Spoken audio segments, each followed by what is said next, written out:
دوستو غلام بادشاہ سندری کی قسط 33 کا آغاز وہاں سے ہوگا جہاں غلام اپنی زندگی کی نئی شروعات کر چکا ہے۔ حویلی چھوڑنے کے بعد غلام اب وہ پرانا غلام نہیں رہا جو ہر بات پر جی حضور کہتا تھا۔ شہر پہنچ کر غلام ایک ایسی جگہ پناہ لے گا جہاں کوئی اسے ڈھونڈ نہ سکے۔ قسط 33 میں ہم دیکھیں گے کہ غلام کی ملاقات ایسے شخص سے ہوگی جو اسے کاروبار کی دنیا میں آگے بڑھنے میں مدد کرے گا۔ غلام کے پاس وہ خط اب بھی موجود ہے جو اس کی اصل پہچان کا راز ہے۔ وہ اس خط کو دیکھ کر فیصلہ کرے گا کہ اب وقت آ گیا ہے کہ وہ اپنی غلامی کی زنجیریں توڑ کر بادشاہ کے سامنے برابر کا بن کر کھڑا ہو۔ دوسری طرف حویلی میں سندری کی حالت بدتر ہوتی جائے گی۔ بادشاہ اسے اپنی انا کا قیدی بنا چکا ہے۔ بادشاہ سندری کو یہ یقین دلانے کی کوشش کرے گا کہ غلام اسے چھوڑ کر بھاگ گیا اور اب وہ کبھی واپس نہیں آئے گا۔ قسط 33 کے وسط میں سندری حویلی کے ایک نوکر کے ذریعے غلام تک پیغام پہنچانے کی کوشش کرے گی، لیکن بادشاہ کا آدمی اسے پکڑ لے گا، جس کے بعد سندری پر حویلی کے دروازے مزید سخت کر لیے جائیں گے۔ بادشاہ کا غصہ اس وقت 7ویں آسمان پر پہنچے گا جب اسے پتا چلے گا کہ غلام شہر میں اپنی ایک الگ پہچان بنا رہا ہے اور وہ اب اس کے قابو سے باہر ہو چکا ہے۔ قسط 33 کے آخر میں ہم دیکھیں گے دوستوں کہ حویلی پر قربان علی کا دباؤ اتنا بڑھ جائے گا کہ بادشاہ کے والد کو دل کا دورہ پڑے گا۔ حویلی کی شان و شوکت خاک میں ملتی نظر آئے گی کیونکہ بادشاہ کی ضد نے سب کچھ داؤ پر لگا دیا ہے۔ یہیں سے کہانی ایک نیا موڑ لے گی جب ملک صاحب اپنی آخری سانسوں میں غلام کا نام پکاریں گے جو بادشاہ کے لیے سب سے بڑا صدمہ ہوگا۔ دوستو اب بات کرتے ہیں قسط 34 کی، جہاں بدلے کی آگ مزید بھڑکے گی۔ بادشاہ اپنی ناکامی کا غصہ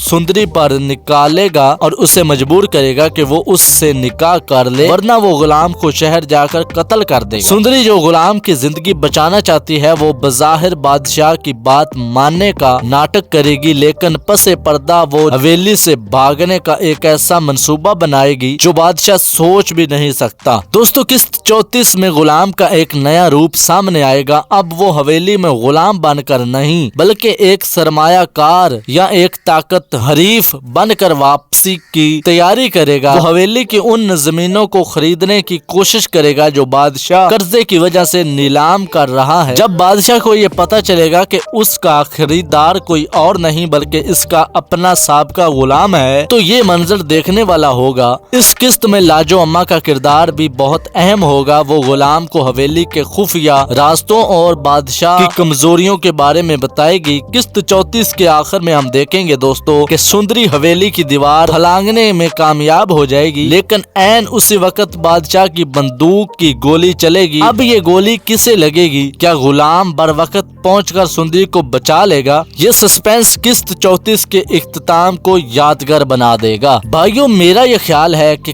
ڈرامہ اب اپنے فائنل راؤنڈ میں داخل ہو رہا ہے۔ قسط 33 اور قسط 34 میں غلام کی طاقت بڑھے گی اور بادشاہ کا زوال شروع ہوگا۔ سندری کی بہادری اس کہانی کا سب سے بڑا ہتھیار ثابت ہوگی۔ تو دوستو آپ کو کیا لگتا ہے کہ غلام اور بادشاہ کے درمیان کوئی خونی رشتہ ہے اور کیا سندری کو اس کی محبت مل پائے گی؟